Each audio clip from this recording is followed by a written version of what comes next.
Punshini punshi, Anganggi punshi. Punshini punshi,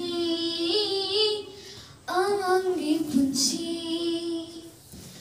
Angauba jibang gumna jamlaba. Angauba jibang gumna jamlaba. Ajumba asing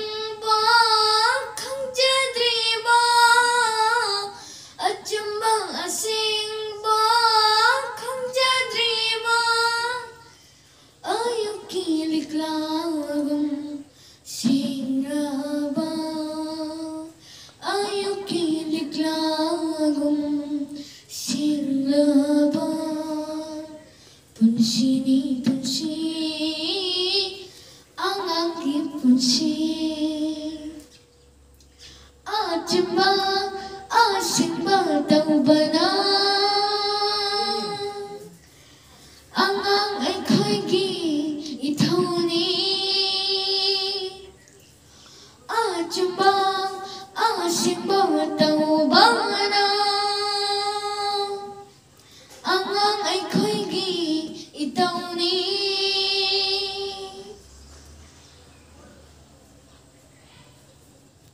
Ima laibaki khanduna aikhoi punna hingminasi.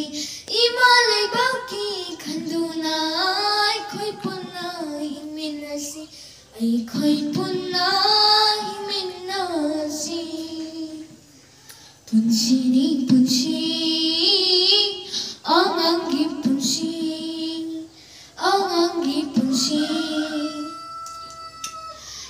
Aikhoi bu pokpiba, ima ipadi mitna ba isori. Aikhoi bu pokpiba, ima ipadi mitna ba isori. Ningjage nachage mapokhoding maduna oigani. Aikhoigi aithaba maduna oigani. Aikhoigi aithaba punshini punshi.